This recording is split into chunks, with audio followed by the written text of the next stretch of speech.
Les visages sur le mur. Deux sœurs vivaient ensemble.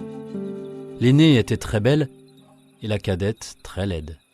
La belle était courtisée par tous les jeunes hommes des environs et celle qui était laide n'attirait même pas le regard des vieillards.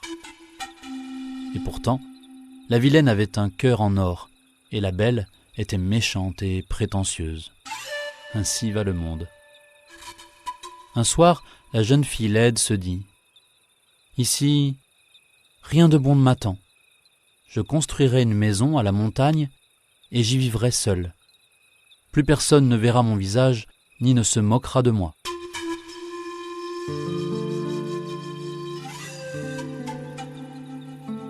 Au petit matin, elle quitta le village et se dirigea vers la montagne.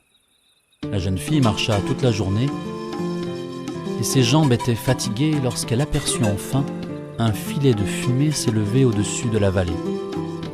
Elle s'approcha et vit, assise devant une jolie petite maison, une vieille femme aveugle. Elle avait des nattes grises, mais ses lèvres étaient d'un rouge éclatant et ses dents brillaient comme des diamants. Plus étonnant encore, elle avait deux visages, l'un devant et l'autre derrière. « C'est sûrement une sorcière », pensa la jeune fille. Néanmoins, elle la salua très poliment et s'enquit de sa santé. « Je me porte bien, merci », répondit la sorcière. « Seuls mes yeux ne voient plus comme avant. C'est pourquoi je cherche une servante. Ne voudrais-tu pas travailler pour moi ? Tu auras un bon salaire et à manger autant que tu voudras. » « Pourquoi pas ?»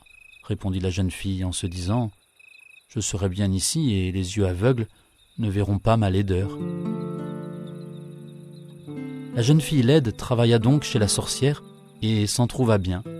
Tous les jours, elle ajoutait une pièce d'or dans un petit coffret et elle mangeait à satiété. La sorcière lui avait même donné une jolie robe. La jeune fille la méritait bien, car elle servait sa maîtresse loyalement, ne profitant pas du fait que la vieille femme était aveugle. Elle balayait la poussière et raccommodait le linge avec de tout petits points. Le temps passa et une année s'écoula. «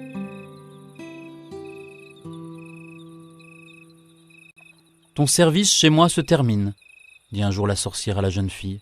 « Tu peux à présent rentrer chez toi. »« Oh non » s'écria-t-elle. « Je veux rester ici, toi. Tu ne vois pas la laideur de mon visage. Tu ne connais que le son de ma voix et le travail de mes mains. Mais les autres se moquent de moi. Je ne veux plus jamais les revoir. » « Tu as un visage ingrat, mais un cœur en or, » répondit la sorcière. « Mes yeux paraissent aveugles, mais ils voient beaucoup mieux que ceux des autres. N'as-tu pas remarqué que j'en ai 4 ? Quand 2 dorment, les 2 autres restent éveillés. Je connais ton visage depuis le jour où tu es arrivé. Et en vérité, il m'importe peu qu'il soit beau ou laid, mais cela semble vital pour toi et c'est pourquoi j'ai décidé de t'aider. À présent, entre dans la maison et touche le miroir qui est contre le mur. » La jeune fille fit comme la vieille femme lui avait dit. La tête baissée, pour éviter de voir son visage, elle tendit la main vers le miroir. Soudain, celui-ci s'ouvrit comme une porte, et derrière lui, une autre pièce apparut. Sur les murs, il y avait des centaines de visages. « Vas-y, choisis celui qui te plaît, » commanda la sorcière. La jeune fille, émerveillée, regarda attentivement tous ces innombrables visages et finit par en choisir un, gentil et souriant, avec de grands yeux. Dès qu'elle l'eut désigné, la sorcière prit le visage de la jeune fille dans ses mains et le suspendit au mur. Puis elle posa sur sa tête le nouveau visage. Comme elle était belle à présent. « Rentre chez toi et vis en paix, » lui dit la sorcière. Puis elle tendit à la jeune fille son coffret en clamant « Double est ma face, que double soit ton contenu. » Aussitôt dit, aussitôt fait. Le coffret fut immédiatement rempli de pièces d'or. La jeune fille remercia la sorcière et lui fit ses adieux. Puis elle rentra chez elle en courant. Elle était heureuse, belle et riche. Que demander de plus ? Sa sœur aînée n'arrivait pas à en croire ses yeux. Elle ne reconnut sa cadette qu'au son de sa voix. Mais ce changement ne l'eut plus guère, car la laide était maintenant plus belle qu'elle. « Moi aussi j'irai dans la montagne », se dit-elle, quand elle eut appris comment sa sœur avait réussi. Si la sorcière avait su rendre si beau le visage si laid de sa sœur, le sien, déjà si gracieux, deviendrait le plus beau du monde.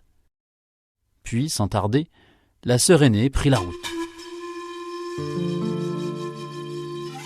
Elle marcha toute la journée et commençait à être fatiguée lorsqu'elle vit un filet de fumée s'élever au-dessus de la vallée. Elle se dirigea vers lui et arriva près d'une jolie maisonnette devant laquelle était assise une vieille femme aveugle. Elle avait des nattes grises, mais ses lèvres étaient d'un rouge éclatant et ses dents brillaient comme des diamants. Le plus étonnant était encore son visage. Elle en avait deux, un devant et un derrière. « C'est la sorcière », pensa la jeune fille. Elle fit une grimace désobligeante, puisque la vieille femme ne voyait rien, puis d'une voix mielleuse, elle s'enquit de sa santé. Et la sorcière la prit à son service, tout comme sa sœur. La belle jeune fille fit semblant de travailler. Tantôt elle faisait un peu de bruit en remuant quelques objets, tantôt elle donnait de petits coups de balai, mais elle passait le plus clair de son temps devant la glace à s'admirer. La poussière s'accumula bientôt dans tous les coins de la maisonnette et le linge fut raccommodé très grossièrement. Néanmoins, tous les jours la jeune fille mangeait à volonté et elle recevait également une pièce d'or qu'elle rangeait dans son coffret. Ainsi, une année passa. « Ton service chez moi touche à sa fin, » dit un jour la sorcière. « À présent, tu peux rentrer chez toi. »« Oh non !» objecta la jeune fille. « Je ne veux rentrer qu'avec un nouveau visage. »« C'est ce que tu veux. Entre donc dans la maison et touche le miroir, » répondit la sorcière. La jeune fille se dépêcha de rentrer, tendit la main et le miroir s'ouvrit comme une porte. Derrière lui, il y avait une autre pièce où d'innombrables visages étaient accrochés sur les murs. « Ferme les yeux et ne les ouvre pas avant que je ne te le dise, » ordonna la sorcière. Puis, elle prit la tête de la jeune fille dans ses mains, ôta son joli visage et le suspendit au mur. Elle posa ensuite sur la tête de la jeune fille le visage de sa sœur cadette. Puis, elle lui tendit son petit coffret, après y avoir jeté de la poussière ramassée dans un coin de la pièce et avoir dit « Double ma face, que double soit ton contenu. » Elle conduisit ensuite la jeune fille devant la maison et lui dit « Tu peux ouvrir les yeux à présent et rentrer chez toi ?» La jeune fille ne dit ni au revoir ni merci et descendit la colline en courant, pressée qu'elle était de rentrer au village.